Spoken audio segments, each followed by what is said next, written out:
When you cast, you don't just throw it because then it's jerky.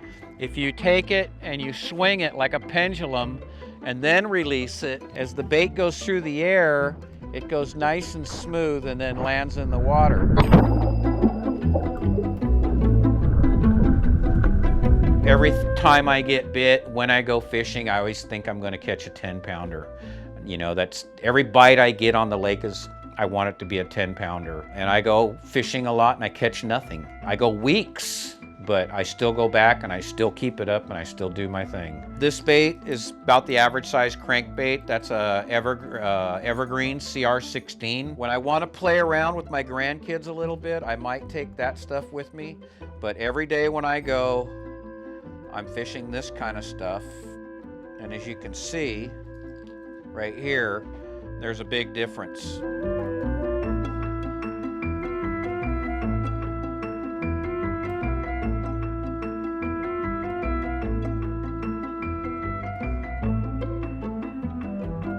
Having that first 10-pounder follow my spinnerbait to the boat, and I got to hold that big bass, and from that point on, that's what I wanted to do. I wanted to catch big bass. Everybody used to say, come and fish the tournaments, Butch, and do this and do that, and I'd tell them, nah, I'm just gonna stay down here and try to catch a big one. Oh, yeah, buddy, yeah! Oh, God! Look at this one, man! Look at the size of that bass right there, man. You see that way in there? These are all double-digit bass tapes that I have set aside that I have to digitize. The photo of the fish is on there, the weight.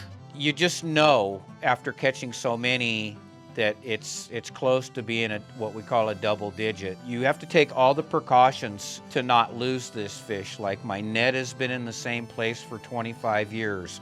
There's never any trash, there's never any rods and reels, there's never any Coke cans on that side of the boat. The only thing that's there is the net.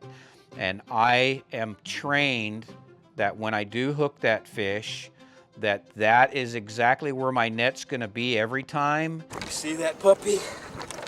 Yes, yes. When you hold it, it's a different animal. You know, it's seen a lot in its life because that fish is, you know, 10, 12, 13, maybe 15 years old. For you to fool him in his older years is pretty cool, you know, because, you know, you have to think about how many hooks and lines and how many babies had to be born for that fish to get to be that size.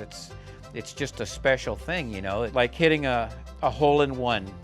Only in fishing, it's a hole-in-one is a 10-pound bass. Did you just see that one? That is a true monster, man. I make a lot of baits, so I go through a lot of baits. You know, if I have a color that's working today, I come in my shop here and I pour them and I get myself a half a dozen, and then the next morning I'm ready to go. You gotta match the hatch. You gotta match what they're eating. That's the best way to trick a trophy fish.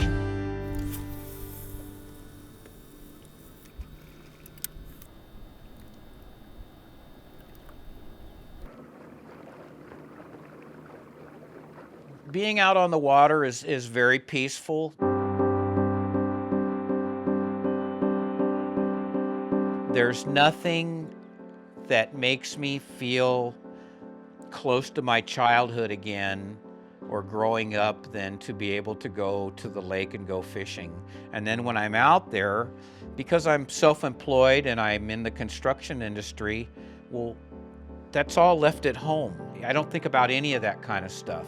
You know, billing, bidding, collecting money, all of that stuff. It's completely out of my mind, and it keeps me in a good place. It's all an ingredient, you know. It's the line, it's the hooks, it's the bait retrieve, it's your knot. Everything is an ingredient to get the end result. Because it takes a lot to catch one. It's not a given. And when it does finally happen and you put it together, it pumps you up. It makes you want to come back. And like I said, you don't forget. Oh, jeez. As far as the quest for catching the world record bass, at one time it used to be something I lived and breathed, but as time's gone on, I'm happy with the way that everything has come out. I'm happy with what I've caught, and you know, I can't be ashamed at a 19-pound bass on cast and catch video. So I think that right there is as good as catching a 22-pound bass that's not on camera. I'm good with it. I've lived a good life.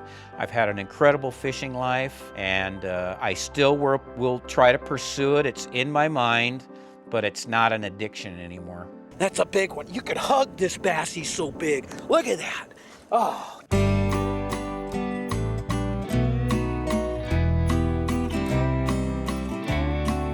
If you go out and you catch yourself a double-digit bass, a 10-pounder, you're holding it in a pitcher and you're talking about it at dinner. You haven't forgot. It's burned in a memory because it's such a unique fish to catch. And then to be able to release the fish after you videotape it and you catch it and you photograph it, that's even cooler yet.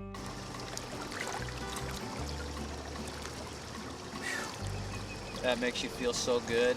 I'd never take it for granted because, you know, things happen in lakes. You can't catch them all the time, you know, and I go for broke. I've seen a couple fish caught around us on small worms and stuff, but, you know, being as I like to throw the big stuff, I know that, you know, I'll have my days, but that's my choice. It's just another day on the water, you know, but it was a nice day to be out here, so that's how I look at it.